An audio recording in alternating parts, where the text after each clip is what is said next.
Well, you know what, ladies and gentlemen, this is it's a really big topic. We have a big panel. We might have some additional guests. So of course, we're only here for 90 minutes. And we're going to get into it. We're going to break it down where it makes sense. Everyone's going to have an opportunity to speak about one point. Then we're going to move on to another, and we're going to get into it. What I want to open up with, ladies and gentlemen, is a particular part of this investment call that has either been overlooked by games media and its community, and more so the PlayStation community, or it's too scathing to talk about. On top of, again, listen, PlayStation had a lot of positive numbers. You're not going to hear me try and chop down and make it fit a narrative. They shipped 80 million consoles. That's a really big deal, right? They had a lot of positive net with the profits. They had a lot of positive net with engagement. We learned that obviously engagement is something that they're going to move to, and we're going to talk about what the vice president of Sony Corp had to say. We're going to read his quote directly. But where I want to open up with is what Sony's CFO, Lin Tao, had to say. And this comes the way, you got to give credit where credit is due, is Genki_JPN is the one that posted this. I will add this to the show notes. So if you want to click on the tweet or the post, you can read it for yourself. And it says this. I'm going to read verbatim from the tweet. Sony CFO Lin Tao says PlayStation still plans to release Marathon within this fiscal year. Now, for Sony Corp, that is by the end of March 2026. Keep that in mind. He says they are planning for either Bungie or PlayStation to announce a new release date for Marathon this autumn timeframe, which of course is the fall, somewhere between September and before winter in December. So you would imagine that they, again, based on what she is saying, they expect a new release date to be made public between September and November. Right? That is maybe towards the end of December. We will certainly see, because usually winter, quote unquote, starts towards the end of December, usually around the 20th. Right? But this is where you got to read between the lines, and this is a quote from, again, CFO Lin Tao. I'm going to read verbatim, folks. And I quote, "We are now fixing the problems. So we believe this launch will happen. And if this launch is canceled, we need to do a revision of the valuation. However, as of now, this is not expected." That sounds kind of 50-50 to me. Now, she's not saying the game is going to be canceled, but if the game has to be delayed, for instance, out of March of 2026, which would be their fiscal year, and move into fiscal 27, that's going to be some problems. Now, we already know that Bungie lost the bid of having, according to the board, they used to have, the board would consist of 3 Bungie, 2 Sony, right? And if they missed their profits, we know that there was going to be a shift. That happened last year. So now it's 3 Sony and 2 Bungie, right, on the board. And we know that Bungie is no longer making the big decisions because Sony took over that position by adding an additional person on their side because of the profit loss and margins that Bungie couldn't get with the last Destiny expansion. Right? This is all public knowledge. This is not breaking news, folks. But then, of course, we start talking about Marathon. And, I got to bring in Korkenstein for this to start this conversation. Marathon has been on a bit of a roller coaster, and it's been more valleys than peaks, for sure. And I think one of the biggest glaring issues with Bungie was how people responded to the playtest that they had. Some people liked it. Some people thought it was mid. Some people did not like it. And then, with the peaks and valleys of opinions on how Marathon was as an actual game, more so than even a gas game, came the reports of the asset theft that was reported by multiple artists that had their works used in this game and were not paid. Some artists came forward and said, yeah, I did work, I wasn't paid for it, I'm still waiting to be paid for it. And then of course it has not been really good. And of course this comes the way of other problems internally where monies were made from Sony that were supposed to be retained, were supposed to retain talent, and $1 million worth of cars were purchased. Layoffs then happen. It's just been super, super ugly for Bungie as a developer. And what makes it worse is that they're not solely owned anymore. Well, PlayStation, and more specifically Sony Interactive Entertainment, owns that company. So when they look ugly, Sony looks ugly. And of course, now we're reading this report. Now, again, this is an investor's call. So there is no blurring of the lines. There is no sidestepping. The facts must be the facts because these are your investors, Korkenstein. And I'm going to be honest with you, without ringing any alarms, without trying to troll, without being an Xbot, this does sound 50-50 to me. Like they have the idea and the thoughts and the theories that this thing is going to launch, and hopefully, the way it sounds, by March of 2026. But that's not a guarantee, and it does really sound 50-50. I want to get your thoughts on this before we get into the latter half of full slate Sony third party. Oh boy. Bungie and we have a very love-hate relationship sometimes. I used to be a very, very big Destiny player. Me and, I had a whole fire team. We used to do raids, the Crota, all of that. We used to play all the time. And just the way Bungie kind of went with it, yeah, it broke my heart with how they do it, because it's such a shame. They are very, very talented developers. I've said it before, I'll say it again, and I'll double down on this, I'll triple down on this. They have hands down the best gunplay in any first person shooter. They make the best gunplay. Which is why I was really excited for Marathon, because Destiny, just the gunplay just plays so well. But even with Microsoft, this is why Microsoft, we're going to go back a few years. This is why Microsoft didn't want to didn't want to start or fund them with Destiny. Bungie is horribly managed internally. They need a lot of hand holding. They what they took as micromanagement was Microsoft keeping them on a leash at least, and like, hey, we need these are your time frames, this is what we need, you're missing this, you have to do, and they figured, I guess, that was micromanagement. But Bungie, we've seen it time and time again. We saw what happened with Activision. To Bungie, to be fair to Bungie, they signed a horrible contract. The amount of expansions that they had to do within so many months, it was ridiculous. So they kind of shot themselves in the foot with that. But even when they did kind of figure out, like, okay, this is the path, they still struggled with it. This is why Eververse was created, which I think was the ultimate downfall. I mean, yeah, it made them a ton of money, but I think it ultimately changed Destiny for where it went. And that's why I have such a love-hate relationship with it, is because I think it became very FOMO heavy. And it wasn't rewarding anymore. It became a second job. But yeah, that's a little bit of my history. So context. So if you hear me trash Bungie a little bit, it's not because it's, they're a PlayStation studio now or whatever. No, I legitimate used to love Bungie. And it sucks to see them in this position. Marathon, Brisket said it earlier. I'm kind of, leaning into that as well. I think it's going to be DOA. The competitive market right now is so hard to get in on with these live service games. There's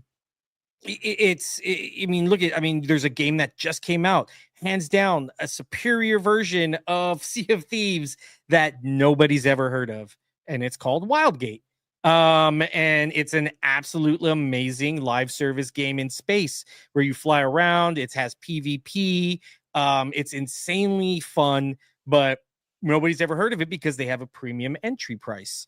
I don't know if Bungie's going to do the same with Marathon. If they do, it's 100% DOA. But it just sucks to see them have all these issues because they are talented developers and they need the chance to cook. When they do cook and they do get something out, it's pretty amazing. But with how much game development costs now, it's hard to justify these prices. And I mean, look at, we got Concord, or I mean, not Concord, Contraband, and a ton of other studios or games that are being, dumped because or canceled because they cost too much. You're sitting on 4 or 5 years of development time, millions in dollars, and you have nothing to show for it, or you're asking for more because you need to go back to the drawing board because the gaming landscape has changed significantly from where PUBG was the only one of its kind to now everybody has a battle royal game. Even these space games where you have now Jump Space, used to be formerly Jump Ship, you had Void Crew, you have Wildgate, you have all these games that are just coming out right now that were, when Sea of Thieves were just in its time. Now you have these games, and the market's being way oversaturated. So with that, it's going to be, it's already, with that said, that's already a hurdle Marathon has to jump over, and it's a large hurdle. So I don't think it's going to be, I mean, I believe in Bungie. I think, like I said, I think if anybody could do it, it would be Bungie. But they're going to have something pretty amazing with Marathon, because, like I said, they're starting down at the bottom of that hill. Well, you know what? I want to bring in Crispy Bomb, but I want to add some context to what you said, Quark. So I went and looked, and I pulled a quote directly from the director, the games director for Marathon. And this is what he had to say regarding its price. Bungie plans to charge for Marathon when it releases. It will not be a free-to-play, rather a premium title. The rumored price is $40, right? According to the game's director, and I'm reading this verbatim, folks, the decision not to make Marathon free-to-play, Crispy, was based on the belief that the game offers a strong starting point and that the right price, in quotes, varies for each person. So DOA. on top of on top of its delay, on top of its art theft, problematic issues, on top of the fact that they're going in and they're reworking the entire game because people did not like it, and now a premium price, Gorkenstein says DOA. When you hear the CFO literally say, "We are now fixing the problem, so we believe this launch will happen." See, that is the sentence. We believe this launch will happen. And if this launch is canceled, we need to do the revision of the evaluation. Wow. Let's get your thoughts on this, Crispy. I mean, at the end of the day, we're Xbox guys. Like, we don't want to see Bungie go away. And this is my concern. And I'm sure probably everybody on the panels is like, if Marathon doesn't come out, what is going to happen? And, like, for me, like, Reach is one of the greatest games I've ever played. Like, it's my top 5. Okay. Like, it's right in there. Just an impeccable experience. Yes, I haven't beat every single Halo, but I'm telling you right now, most people regard Reach as one of the best games they've ever played. And then go to, Destiny. I never got into that. Okay. And that's fine. But I know so many people that enjoyed it and still possibly enjoy it. And then you look at Marathon and it's like, I mean, the right thing to do at this point is to go free to play. I think that pivot right now could release the game and have some success to it. The problem is the monetization in the back end that could become the issue, because they probably didn't plan for it to be more monetized than it actually is. Especially with the art style. I mean, in regards to art style, like, think about it, like, it kind of reminds you of like a Fortnite type art style in a way. Like, you know what I mean? It's very itself. And, you know, then you go into all the scandals involved with art and stuff like that. So it's not looking good. I hate to say it, but I mean, I'm kind of with Cork. Like it might not happen unless, like I said, they do something drastic and they pivot to maybe a free to play model. And I think it could work, but I think we're at the point where this could be more closer to a lawbreaker situation. You know what I mean? The gameplay looks great, all these other things, but at the same time, there's no hype around it. Luckily, they are releasing multiplat, so maybe that changes. Maybe if you want to monetize, maybe go into Game Pass PlayStation. Just saying, might do something for you. You mean take a bag, basically. Might do something for you. Phil loves Halo. Okay, like, you know, I'm just saying he has nostalgia there. I mean, look at Ninja Gaiden 4. That looks pretty good. My nipples got a little hard for that one. So I'm just saying. Oh, God. I'm just saying. You know what I mean? Like, you know, Phil loves nostalgia. He loves what he likes, and he does not want to see Bungie go away. So, you know, Sony, you know, it's time now. We have seen what can happen with the fruits of your labor, and say, okay, here you go. Like, we'll take the bag. We put it in Game Pass. We'll charge 40 to everybody else, and see what happens. Do something different than what you just said, Boom, because it's not going to work. And I fear that Bungie will be dissolved completely, which would be terrible for gaming. I mean, no, look, we've said this before, and I've said this publicly. I am not about that, seeing someone lose their job. I'm not about that life at all. I don't find it funny. I don't find it engaging content whatsoever. Seeing a studio as storied as Bungie go away, nobody wants that. And if you do, you're an asshole. That's it. If you want that, you are an asshole. Because that means if that company goes away, that's hundreds, if not 1,000 people's jobs. You know how hard it is to put food on the table right now? It's very difficult for some folks. So you don't want to see that. That's not what this is about. This is having a conversation about a report that just was posted, and it does not look good. Sound Cipher, you know, Crispy literally just mentioned multiplat, which is what we're going to get into in the second half of the show. This is where the rubber is going to hit the road, so to speak, about what Sony is going to ultimately do. Now, when we say whole slate, do we think that you're going to be getting everything in, 2025 and 2026? No, they're going to hire, they're going to port, and because most of the games have already been ported that would sell on Xbox, like God of War 2018, Spider-Man 2018, Returnal, a few others, half the work has already been done. So to get it ported is not going to be two important things: a lot of time and a lot of expense, right? Those are two things that are going to be low on the totem pole, and it's going to force Sony to want to do what Xbox is doing. We're going to get into that second half, but just based on what the CFO had to say, and again, I'm a evidence-based conversation kind of a guy. You guys know that. I say that all the time. You have evidence and you use that evidence for your conversation. It's hard to argue.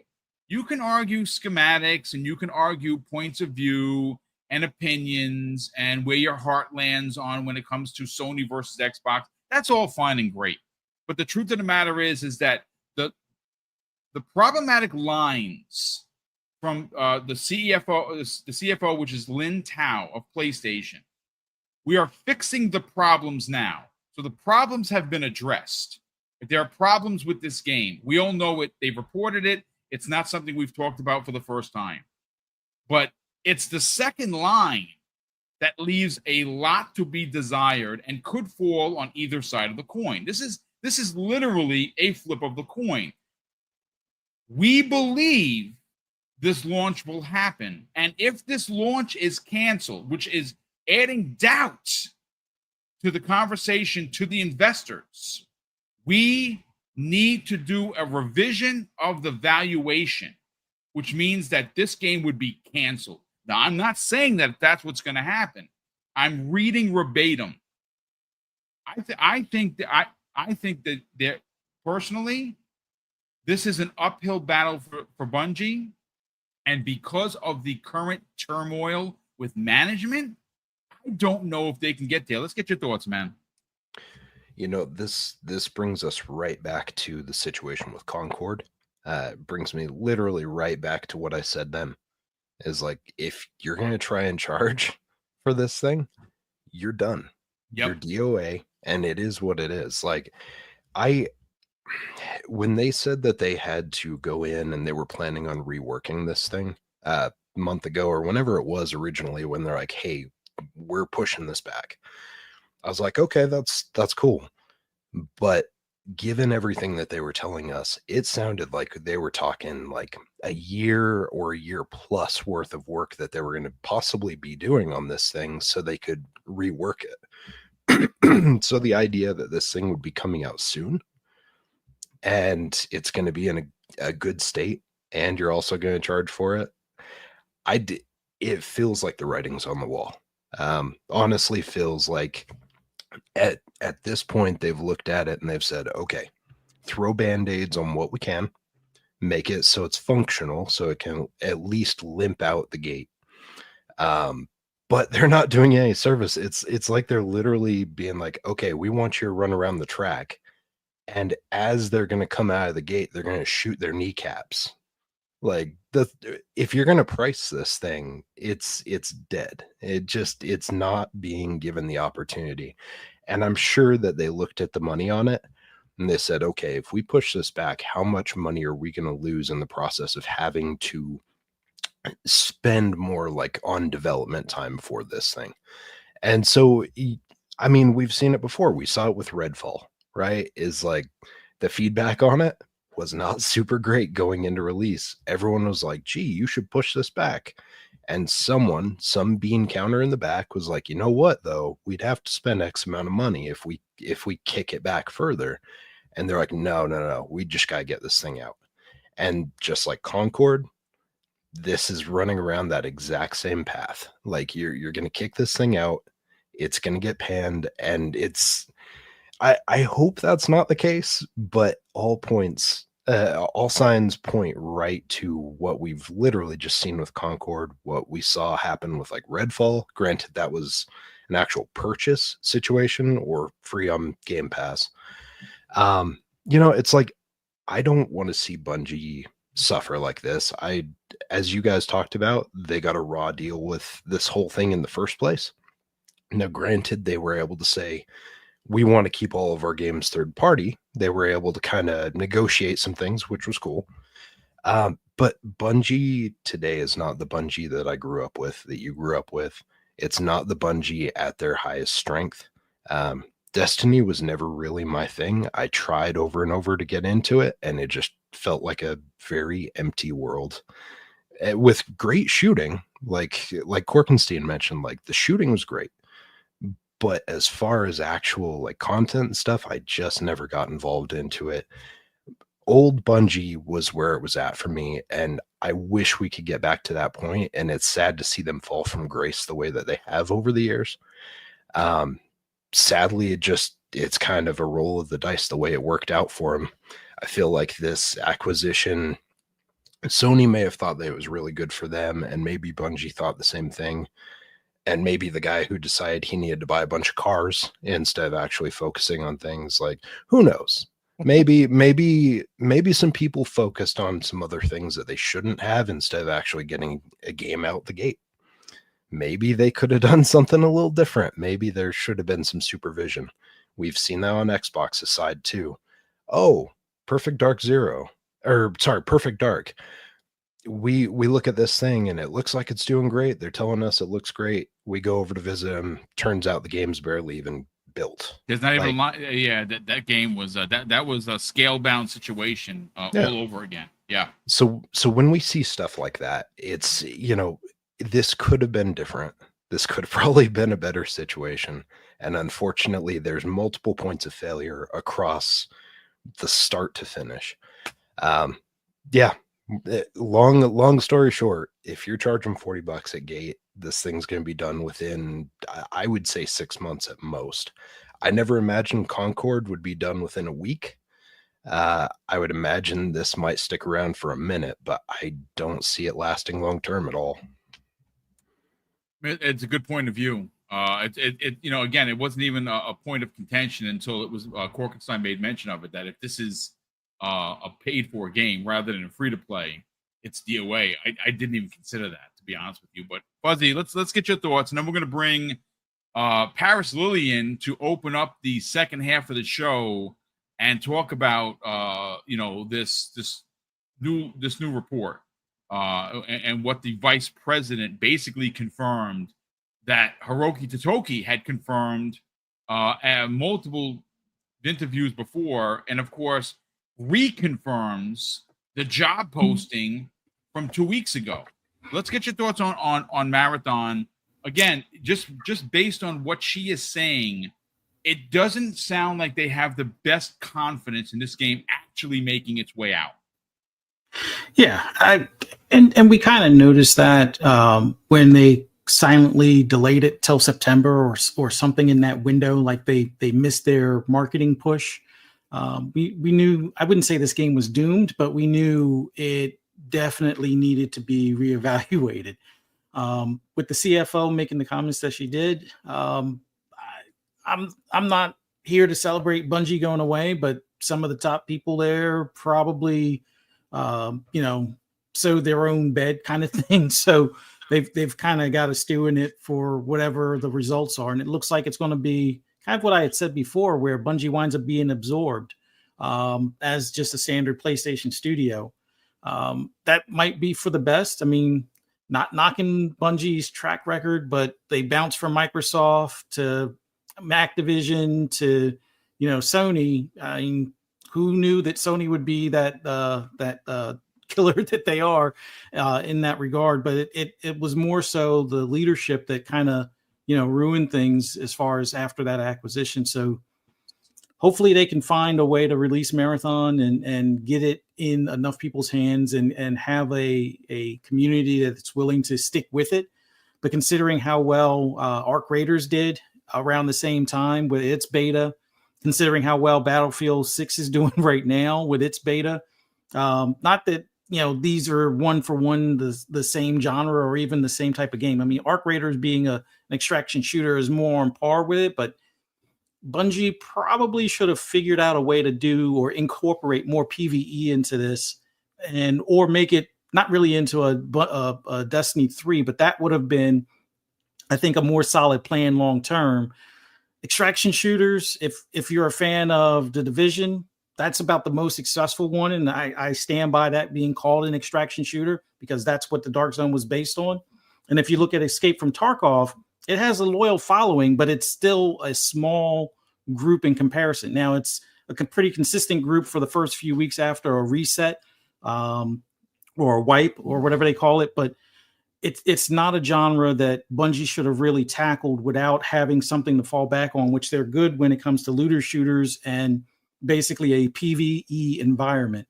The PvP stuff, they kind of, lost their edge when it came to Destiny in that regard, when they had most of the people that used to focus on that move to the extraction shooter aspect for Marathon. But I don't know. I kind of wrote this game off from the minute I saw it as not being something that would have staying power. Yes, I figured a lot of people would get into the game, at least for the first few weeks, because it's Bungie after all. And like Horkenside said earlier, they have some of the best gunplay in a shooter out there. That alone would at least get people in the door. But to get them to stay, I didn't think that this thing really stood the chance that they, hoped that it would. But best of luck to them. But I could see the LFG group, where I think some of the Bungie devs were kind of shifted over to that group. I can see more of their good talent that's remaining at the studio being shifted into other PlayStation studios and be able to flourish there.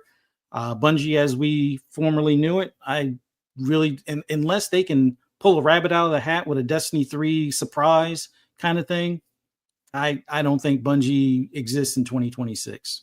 But that's just my thoughts on it. Hopefully, I'm wrong. Also, Well, I did want to say too that this isn't a new IP, but this IP, I'm probably one of the few here that's actually played the original Marathon back in the 1990s on an Apple Macintosh. Yeah, that's right. It used to be called a Macintosh. It's not an iMac or any of that stuff, guys. Yeah, it was like, and I'm a huge fan of this. I played the original. It was a first person kind of shooter, just, you know, like Duke Nukem style, Quake, that kind of thing. And yeah, so I'm one of the few that can play it, and it doesn't have, the IP doesn't have what it used to have with the newer generation, like the Call of Duties, where they can charge $60, $70, $80, $90, you know, or even Battlefield, you know, it can charge $60. The IP isn't that well known, sadly. It's, you know, as us graybeards, you know, that know about it and played it. Yeah. You know what's interesting? Before we bring Paris in, I just got to catch up on the 3 gifted subs that popped in here. So I want to thank the chat for that. But there are 2 games on top of what Fuzzy mentioned that were not mentioned by anyone. One of which is Helldivers 2, which continues to still do well, and it is releasing on the 26th on Xbox, right? But there's another game that came out of nowhere that has currently surpassed, and it's only been out a month, 11 million copies, and that's Ready or Not. So you got to remember, these are games that are stacking the deck. Call of Duty, Battlefield will be out by end of year. Ready or Not continues to make strides. Helldivers 2 getting a whole new Xbox audience. All of these deck stacks, if you will, are lessening the chance that Marathon could, in fact, actually be successful. That's going to be a real problem. It's going to be a real challenge. And again, no one here on this panel, and certainly not at Double Barrel Gaming, are hoping that the game fails and that Bungie goes away. We don't play those games here. We're not about that life. I've said that before, and I want that to be crystal clear. That's not what this conversation was about. It was clearly to break down one of the lesser points of this business meeting or the fiscal meeting that Sony had with its investors that no one is talking about.